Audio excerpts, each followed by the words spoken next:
Firing ಸಂಸ್ಕೃತಿ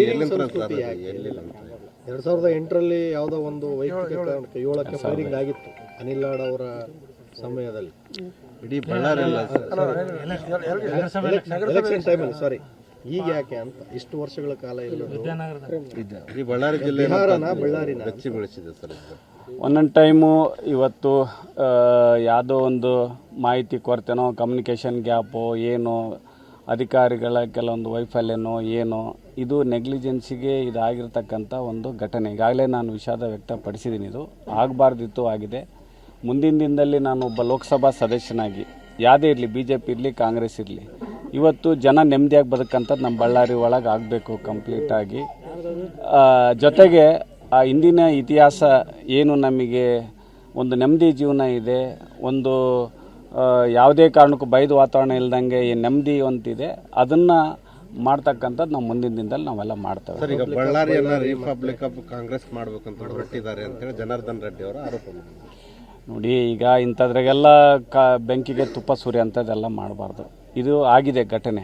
ಯಾರ್ಯಾರು ಕಾನೂನಾಗಿದ್ದಾರೆ ಅವ್ರ ಕಾನೂನು ಕ್ರಮ ಕೈಗೊಳ್ತತೆ. ಈಗಾಗಲೇ ಅಫಿಷಿಯಲ್ಸ್ ಎಲ್ಲ ಈಗೆಲ್ಲ ಕಂಪ್ಲೀಟ್ ಆಗಿದ್ದಾರೆ. ಇಲ್ಲಿ ಪಕ್ಷ ಭೇದ ಮರೆತು ನಾವೆಲ್ಲರೂ ಕೂಡ ಜನರಿಗೆ ಒಂದು ಇದನ್ನು ಕೊಡಬೇಕು, ನಾವೆಲ್ಲದು ಕೂಡ ಆಶ್ವಾಸನೆ ಕೊಡಬೇಕು. ರಾಜಕಾರಣ ಬಂದ ರಾಜಕಾರಣ ಮಾಡ್ಕೊಂಬಂದು ನಾವೆಲ್ಲ ಕಾಂಗ್ರೆಸ್ಸು BJP ಅಂತಂತೇಳಿ ಯಾರ್ದು ವೈಯಕ್ತಿಕ ಇಟ್ಕೋಬಾರ್ದ್ರಿ. ಯಾವತ್ತಿಗೆ ಕೂಡ ನಾವು ಮರ್ತು ಬಿಡ್ಬೇಕು ಎಲ್ಲದು ಕೂಡ. ನಾವೆಲ್ಲ ರಾಜಕಾರಣಕ್ಕೆ ಬಂದ ಮೇಲೆ ಮನಸ್ಸುಗಳು ಸರಳ ಮಾಡ್ಕೋಬೇಕು, ನಡೆ ನುಡಿಗಳು ಕರೆಕ್ಟಾಗಿ ಇಟ್ಕೋಬೇಕು ಎಲ್ಲದು ಕೂಡ. ನಮ್ಮ ಒಬ್ಬ ಯಾವುದೇ ಜನಪ್ರತಿನಿಧಿ ಬಂದರೆ ದೇವ್ರಂಗೆ ಕಾಣಬೇಕು ಎಲ್ಲ ಪ್ರತಿಗಳು. ಆ ಥರ ಒಂದು ಮಾಡ್ಕೊಂಡು ನಾವೆಲ್ಲ ಇರಬೇಕಾಗಿದೆ. ಜನಾರ್ದನ್ ರೆಡ್ಡಿ ಈ ಮೂಲಕ ನಾನು ಮನವಿಯನ್ನು ನಾನು ಮಾಡ್ತಾಯಿದ್ದೀನಿ. ದಯಮಾಡಿ ಏನೋ ಆಗಿರ್ತಕ್ಕಂಥ ಒಂದು ಕೈ ಘಟನೆ ಅವರಿಗೆ ನೋವು ಮರೆಸಕ್ಕಂಥದ್ದು ನಾವು ಮಾಡೋಣ. ಮುಂದಿನ ದಿನಗಳಲ್ಲಿ ಆ ಬಳ್ಳಾರಿ ಇತಿಹಾಸವನ್ನು, ಇವತ್ತು ವಿಜಯನಗರ ಸಾಮ್ರಾಜ್ಯದಲ್ಲಿ ಎಲ್ಲ ಕಲ್ತಿರ್ತಕ್ಕಂಥ ಈ ಒಂದು ಬಳ್ಳಾರಿ ಇತಿಹಾಸವನ್ನು ನಾವೆಲ್ಲರೂ ಕೂಡ ಜನರಿಗೆ ನೆಮ್ಮದಿ ಕೊಡೋದು ಕೂಡ, ಭವಿಷ್ಯ ಕೊಡೋದ್ರ ಮೂಲಕ ಡೆವಲಪ್ಮೆಂಟ್ಸು ಜೊತೆಗೆ ಎಲ್ಲ ಭಾಳಷ್ಟು ಕಾರ್ಯಕ್ರಮಗಳಿದ್ದಾವೆ ಎಲ್ಲರೂ ಕೂಡ. ಅದ್ರ ಬಗ್ಗೆ ಗಮನ ಹರಿಸೋಣ ಎಲ್ಲದು ಕೂಡ. ನೀವು ಪತ್ರ ಬರ್ದಿನಲ್ಲ ಈ ಸಮಾರಂಭಕ್ಕೆ ಸಂಬಂಧಪಟ್ಟ ನೋ ಜನರಲ್ ಆಗಿ ಪತ್ರ ಬರ್ದೀನಿ ಎಲ್ಲರೂ ಕೂಡ. ಏನಾಗಿದೆ, ಇವತ್ತು ಯಾವುದೇ ಒಂದು ಕಾರ್ಯಕ್ರಮ ಆಯ್ತು ಅಂದರೆ ನೋಡಿ, ನಾನು ಒಂದು ಹೇಳೋದು, ನಾವು ಶಾಸನ ರಚನೆ ಮಾಡೋರು, ಲೋಕಸಭೆ ಇರ್ಬೋದು, MLA ಇರ್ಬೋದು, ಯಾರೇ ಶಾಸನ ರಚನೆ ಮಾಡಿ ಅದನ್ನು ಎಕ್ಸಿಕ್ಯೂಟ್ ಮಾಡಬೇಕಾದ್ರೆ ಅದಕ್ಕೆ ಸಂಬಂಧಪಟ್ಟ ಅಧಿಕಾರಿಗಳು, ಜಿಲ್ಲಾಡಳಿತ, SP, DC, ಆಮೇಲೆ CO ಸಂಬಂಧಪಟ್ಟ ಅಧಿಕಾರಿಗಳಿಗೆ ಸೂಚನೆ ಕೊಡಬೇಕು. ಪೂರ್ವಭಾವಿ ಸಭೆ ಮಾಡಿ, ನೋಡಿ ನಾವು ಈ ಥರ ಮಾಡ್ತಾಯಿದ್ವಿ, ಹಿಂಗಿದೆ, ಇಂಥವ್ರು ಸಚಿವರು ಬರ್ತಾರೆ, ಹಿಂಗೆ ಬರ್ತಾರೆ, ಹಿಂಗೆ ಅಂತಂತೇಳಿ ನಾವು ಪೂರ್ವಭಾವಿ ಸಭೆ ಮಾಡಬೇಕು. ಅದಾದಮೇಲೆ ಸಂಬಂಧಪಟ್ಟದ್ದು ಯಾರು ಸಮಾಜದವರು ಅವ್ರನ್ನೂ ಕರಿಬೇಕು. ನೋಡಿ ಈ ಥರ ಮಾಡೋಣ, ನಿಮ್ಮ ಕೆಲಸ ಏನಿದೆ ನೀವು ಮಾಡ್ಕೊಳ್ಳಿ, ನಮ್ಮದೇನಿದೆ ನಾವು ಮಾಡಿ. ಒಟ್ಟಾರೆಯಾಗಿ ಒಂದು ಸಂದೇಶ ಕೊಡೋಂಥ ರೀತಿಯಲ್ಲಿ ಕಾರ್ಯಕ್ರಮಗಳು ಮಾಡಬೇಕಂತ ಶಿಷ್ಟಾಚಾರದ ನಾನು ಪತ್ರ ಬರೆದಿದ್ದೀನಿ. ಅಲ್ಲ, ಒಬ್ಬ ಸಂಸದನಾಗಿ ಬರೆದಿರ್ತಕ್ಕಂಥದ್ದು ಯಾವುದೇ ತಪ್ಪಾರ್ದು. ಯಾಕಂದರೆ ಇವತ್ತು ನೋಡಿ, ನಾವೇ ಸಂವಿಧಾನ ಒಪ್ಕೊಂಡಿರೋರು ನಾವೆಲ್ಲ ಕೂಡ, ಹಿಂಗೆ ನಡಿಬೇಕು, ಹಿಂಗೆ ಆಗಬೇಕು ಅಂತೇಳಿ. ನಾವೇ ಅದಕ್ಕೆ ಅಗೌರವವಾಗಿ ಮಾಡಿಸಿದ್ನಪ್ಪ ಅಂದರೆ ಅದ್ರ ಪ್ರತಿಫಲಗಳು ನಾವೆಲ್ಲ ತಿನ್ಬೇಕಾಗುತ್ತೆ ಎಲ್ಲದು ಕೂಡ. ದಟ್ಸ್ ವಾಟ್ ಗೌಡ್ರೆ ನಾನು ಹೇಳ್ತಾ ಇರೋದು. ಒಬ್ಬ ನಾನು 4 ಬಾರಿ MLA ಆಗಿ, ಒಬ್ಬ ಸಚಿವನಾಗಿ, CLP ಸೆಕ್ರೆಟರಿ ಆಗಿ, ಮುಖ್ಯಮಂತ್ರಿಗಳ ಕಾರ್ಯದರ್ಶಿಯಾಗಿ, MP ಆಗಿ ನನ್ನ ಅನುಭವದಲ್ಲಿ ನನಗೆ ಕಂಡಂಥವ್ರು ನಾನು ಬರೆದಿದ್ದೀನಿ ಕೂಡ, ಮಾಡಬೇಕು ಆಗಬಾರ್ದು ಅಂತೇಳಿ.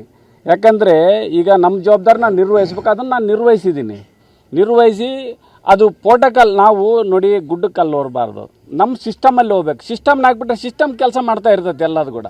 ನಾವೇ ನಮ್ದು ಹೋದಾಗ ಮಾತ್ರ ನಾವು ಇಂಥ ಆಕ್ಷನ್ ಮಾಡ್ಕೋಬೇಕಾಗುತ್ತೆ. ಬಳ್ಳಾರಿ ಗಲಾಟೆ ಬಗ್ಗೆ ಸ್ಪಷ್ಟ ಉತ್ತರ ಬರಲಿಲ್ಲ. SP ಅಮಾನತ್ ಆದ ಬಗ್ಗೆ ಸ್ಪಷ್ಟ ಉತ್ತರ ಅಧಿಕಾರ ಈಗೆಲ್ಲ ವರದಿ ನೋಡ್ರಿ, ಅದೆಲ್ಲ ಫೈರಿಂಗ್ ಆಗಿರೋದು SP ಅವ್ರದ್ದು ಎಲ್ಲ ವರದಿ ಬರ್ತಾ ಇದೆ ಬ್ರದರ್. ಈಗ ನೋಡಿ, ನಾನೊಬ್ಬ ಜನಪ್ರತಿನಿಧಿ, ನನಗೆ ಜವಾಬ್ದಾರಿ ಕೊಟ್ಟಿದ್ದಾರೆ. ಇದು ಲಾ ಆ್ಯಂಡ್ ಆರ್ಡರ್ ಇಶ್ಯೂ. ನನ್ನ ಬಾಯಿಂದ ದಿಡುಗ್ನ ಏನಾದರೂ ಬಂತು ಅಂದರೆ ಅದು ಬೇರೆ ವಿಚಾರ ಆಗಿದೆ. ನಾನು ಹೃದಯ ಸ್ಪರ್ಶಿ ಮಾತುಗಳನ್ನ ಇವತ್ತು ಏನು ಜವಾಬ್ದಾರಿ ಅವ್ರ ಬಗ್ಗೆ ಮಾತಾಡಿದ್ದೀನಿ ಮೀಡಿಯಾ ಮುಂದ್ಗಡೆ. ಏನೇನು ಪ್ರೋಟೋಕಾಲ್ ಇದೆ, ಹೆಂಗೆ ಅಧಿಕಾರಿಗಳು ಇರಬೇಕಾಗಿತ್ತು, ಯಾವ ಕಾರ್ಯಕ್ರಮ ನಡಿಬೇಕಾಗಿತ್ತು. ಇವತ್ತು ನಾವು ಸಿಸ್ಟಮ್ ಬಿಟ್ಟು ಹೋದಾಗ ತಾನೇ ಆಕ್ಸಿಡೆಂಟ್ ಆಗಿರೋದು. ಇನ್ನು ಮುಂದೆ ಜೀವನದಲ್ಲಿ ಯಾವುದಾಗಲಿ ಜನರಿಗೆ ನೆಮ್ಮದಿ ಕೊಡಬೇಕು. ಅಧಿಕಾರ ಶಾಶ್ವತವಲ್ಲ, ಈ ಉಸಿರು ಕೂಡ ಶಾಶ್ವತವಲ್ಲ. ಆದರೆ ಜನಕ್ಕೆ ನೆಮ್ಮದಿ ಕೊಡಬೇಕು, ನಮ್ಮ ಜವಾಬ್ದಾರಿ. ಜನ ಏನಂತಾರೆ, ಕಷ್ಟ ಸುಖಕ್ಕೆ ನೀನು MP ಆಗಪ್ಪ, ಈ MLA ಆಗಪ್ಪ, ಜಿಲ್ಲಾ ಪಂಚಾಯತ್ ಮೆಂಬರ್, ತಾಲೂಕ್ ಪಂಚಾಯತಿ, ನೀನು ಕಾರ್ಪೊರೇಟರ್ ಆಗೋ ಅಂತ ಹೇಳಿರ್ತಾರೆ. ಅದಕ್ಕೆ ತಕ್ಕಂಗೆ ನಾವು ನಿರ್ವಹಿಸಿದಾಗ ಅವ್ರ ಆಶೋತ್ತರಗಳಿಗೆ ನಾವು ಪೂರಕವಾಗಿ ಮಾಡಬೇಕು. ಇದು ನಮ್ಮ ಸಂವಿಧಾನ.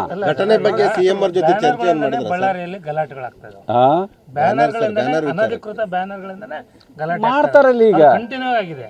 ಅದು ಯಾಕೆ ಸ್ಟ್ರಿಕ್ಟ್ ಗೌಡ್ರೆ ನೋಡಿ ನಾನು ಮಾತಾಡೋದು ಗಾಳಿಗೆ ಹೋಗ್ಬಿಡ್ತತೆ. ನಾನು ಬರವಣಿಗೆನಲ್ಲಿ ಇಟ್ಟಿದ್ದೀನಿ, ಮುಂದಿನ ದಿನದಲ್ಲಿ ಏನು ಶಿಷ್ಟಾಚಾರ ನಡಿಬೇಕೋ, ಜನರಿಗೆ ಏನು ಸಂದೇಶ ಕೊಡಬೇಕು ಆ ಥರ ಶಿಷ್ಟಾಚಾರದಲ್ಲಿ ನಡಿಬೇಕಂತ ಬರೆದೀನಿ. ಅದು ನಡೀತೈತೆ ಅನ್ನೋ ಆಶ್ವಾಸನ ನನಗೆ. ಸರ್ ಸಿಎಂ ಅದು ಶಿಷ್ಟಾಚಾರ ಅಂದ್ರೆ ಏನು? ಸರ್ ಸಿಎಂ ಈಗ ಶಾಸನ ರಚನೆ ಮಾಡಾರ, ನಾವು ವಿಧಾನಸಭೆಯಲ್ಲಿ ಪಾರ್ಲಿಮೆಂಟಲ್ಲಿ ಶಾಸನ ರಚನೆ ಮಾಡೋರು, ಕಾರ್ಯಾಂಗದಲ್ಲಿ ಎಕ್ಸಿಕ್ಯೂಟ್ ಮಾಡೋರು, ಅದನ್ನ ಕಾರ್ಯರೂಪಕ್ಕೆ ತರೋದು ಕಾರ್ಯಾಂಗದವರು. ತಪ್ಪು ಬಂದಲ್ಲಿ ನ್ಯಾಯಾಂಗ ಇರ್ತದೆ.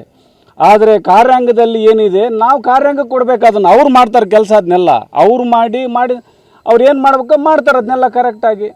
ಅವ್ರು ಬಂದಾಗ ಸಚಿವ್ರನ್ನ ಹೆಂಗೆ ವೆಲ್ಕಮ್ ಮಾಡಬೇಕು, MLAಗಳ್ನ ಯಾರು ಅಧ್ಯಕ್ಷತೆ ವಹಿಸಬೇಕು, ಯಾರು ಸಂಬಂಧಪಟ್ಟವ್ರನ್ನ ಕರಿಬೇಕು, ಯಾರು ಡ್ಯಾಸ್ ಮೇಲೆ ಕುಂದಿರ್ಬೇಕು, ಹೆಂಗೆ ಮಾಡಿಸ್ಬೇಕು ಅಂತೇನೆ ಅದಕ್ಕೆ ಪೂರಕವಾಗಿ ಏನಪ್ಪ ಬಂದರಿಗೆ ಊಟ ನೀರು ಅದೇನು ಮಾಡಿ ಕಾರ್ಯಕ್ರಮ ಯಶಸ್ವಿ ಮಾಡಿ ಚಪ್ಪಳ ಪಡ್ಕೊಂಡು ಎಲ್ಲರೂ ಖುಷಿ ಆಯ್ತಪ್ಪ ಅಂತ ಧನ್ಯವಾದ ಹೇಳಿ ಹೋಗ್ತಾ ಇರ್ಬೇಕು. ಇದು ಸಿಸ್ಟಮ್ ಇದೆ ಎಲ್ಲದು ಕೂಡ. ಸರ್